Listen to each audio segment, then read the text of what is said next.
Nesse vídeo eu vou resolver o exemplo 5, viga 3 da página 28. Nesse exemplo a gente tem uma viga bi apoiada sujeita a um momento concentrado M no meio. O primeiro passo para resolver esse problema pelo método das equações diferenciais de equilíbrio é escolher uma convenção de sinais. Aqui eu vou usar a convenção de sinais da página 13. Esse corpo sujeito só ao momento fletor é uma viga descrito por essa equação diferencial. As condições de contorno nessa viga são que o momento fletor nas duas extremidades é zero. O que tem de novo aqui é a equação do carregamento. Nesse caso, o carregamento externo é esse momento M concentrado. A gente pode descrever a presença dessa carga por meio de funções de singularidade. Aqui a função de singularidade tem expoente menos 2, que corresponde ao momento concentrado. L sobre 2 indica a posição em que ele é aplicado e mais M é a magnitude do momento aplicado. Momentos concentrados no sentido horário são positivos. Agora substitua a expressão do carregamento na equação diferencial e para resolver isso posso integrar a equação diferencial. Integrando uma vez, chego na primeira derivada do momento fletor, que é a expressão do esforço cortante, que é a integral dessa função de singularidade de expoente menos 2. Segundo as regras de integração de funções de singularidade, essa integração resulta numa função de singularidade de expoente menos 1, mais uma constante. Integrando mais uma vez, chego na expressão do momento fletor, que é a integral da função de singularidade de expoente menos 1, que dá essa função de singularidade de expoente 0, mais a integral de C1, mais uma constante.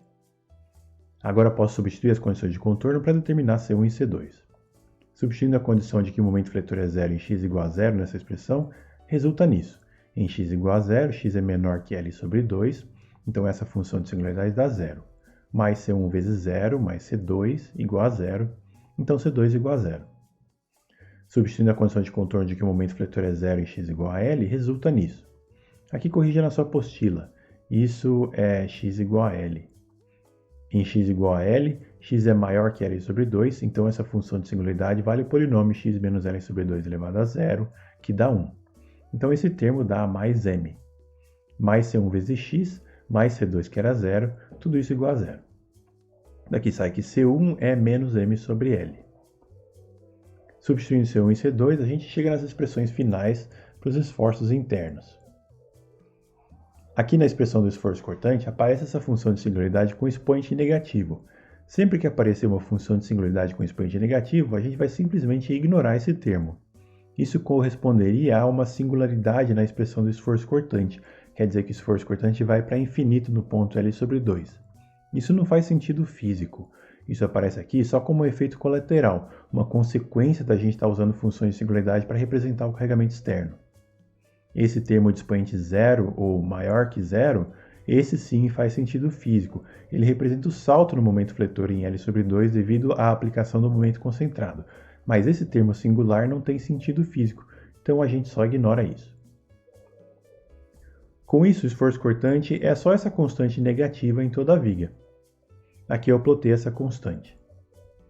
Para plotar o momento fletor, a gente pode avaliar essa expressão nos dois intervalos da viga. Primeiro, no trecho AB, para qualquer x nesse intervalo, x é menor que L sobre 2.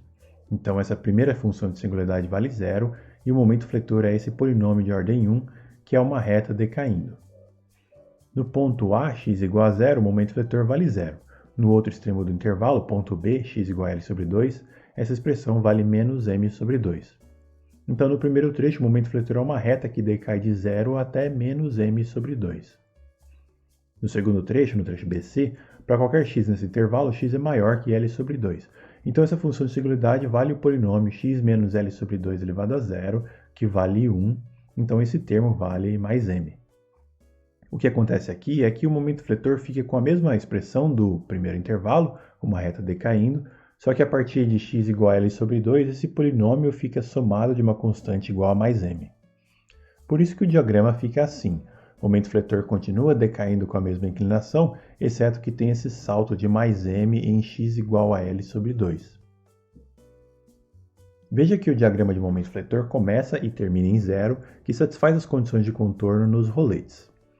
Veja também que a relação de integral entre essas grandezas é satisfeita. O carregamento externo é zero entre A e B e entre B e C.